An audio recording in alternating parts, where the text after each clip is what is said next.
On New Year's Eve last year, President Obama quietly signed into law the National Defense Authorization Act, containing a provision giving the president and the military the power to indefinitely detain Americans who are suspected of associating with terrorists. On Wednesday night, though, that very same indefinite provision was struck down by a federal judge. So for now, until another court case hears the case, and until the Supreme Court eventually has the final say, our nation has once again, at least in this area, found its values. We are, for the moment, not a frightened nation that indefinitely detains people without due process of law. We are, for the moment, not a frightened nation that gives up our values as soon as the going gets tough. This ruling restores a tradition that goes all the way back to before this nation was founded, back to when General George Washington won the Battle of Trenton and ordered his soldiers to treat with respect about 1,000 captured German mercenaries who had been fighting for the British. Washington said, "Treat them with humanity and let them have no reason to complain of our copying the brutal example of the British Army in their treatment of our unfortunate brethren. Provide everything necessary for them on the road." Washington's order was so effective that other mercenaries and even British soldiers began to routinely surrender to George Washington instead of fighting against us because they knew they'd be treated well. Many stayed after the war and became American citizens, particularly that first wave of German immigrants who initially came here to fight against us in the 1770s. In the last decade, we lost sight of George Washington's values and of his brilliant strategy. After 9/11, George W. Bush trashed our nation's values. He started 2 illegal wars. He opened up illegal secret prison camps all around the world. He committed illegal torture and atrocities at places like Abu Ghraib and Gitmo, and made the indefinite detention of terror suspects routine. He, with the help of fellow war criminals Dick Cheney and Don Rumsfeld, scared the hell out of our lawmakers so that they too would go along with shredding civil liberties out of fear that terrorists would nuke an American city if they didn't comply. We descended into a national insanity. And in the midst of all of this, George W. Bush left office and President Obama moved in. And when a still terrified Congress tried to enshrine Bush-era indefinite detention into law, President Obama pushed back. Arguably, he didn't push back near hard enough and ended up signing into law the National Defense Authorization Act, including indefinite detention. But he did so with a signing statement that read, "I want to clarify that my administration will not authorize the indefinite military detention without trial of American citizens.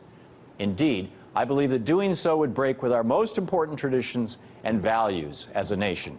My administration will interpret Section 1021 in a manner that ensures that any detention it authorizes complies with the Constitution, the laws of war, and all other applicable law." But there's a major problem with signing statements. They're not binding law. Just because President Obama promised that his administration would not indefinitely detain Americans, there was nothing to stop future administrations from doing so. So it was up to the American people to take action. And we did. Led by a group of journalists, whistleblowers, and activists, including Chris Hedges, Noam Chomsky, and Daniel Ellsberg, a lawsuit was filed against President Obama arguing that the indefinite provision was unconstitutional. Specifically, the lawsuit argued that journalists and whistleblowers, operating well within their First Amendment rights to a free press, could be locked up forever if they had interviewed or associated with terrorist networks while covering a story.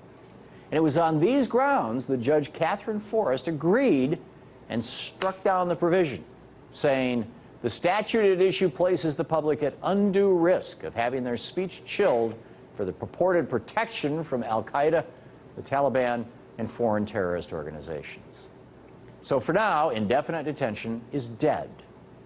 But if we, the people, who are not terrified little men like Bush and Cheney, don't keep the pressure on our lawmakers, then indefinite detention will surely return.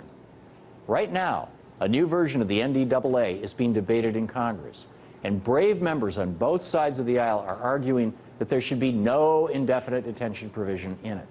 That's the good news. And ironically, we all have to depend on the same guy who signed indefinite detention into law, President Obama, to eventually see it repealed. That's because this case is going to eventually work its way up to the Supreme Court, where 5 right-wingers will likely rule in favor of indefinite detention.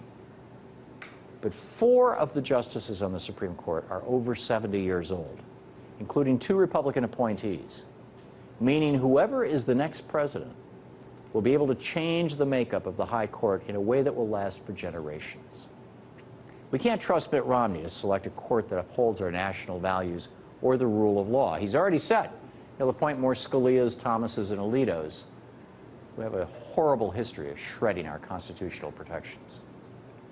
Instead, since the Supreme Court is even more powerful than the president, we need a president in office who will appoint thoughtful and honest and uncorrupted jurists like Alina Kagan and Sonia Sotomayor.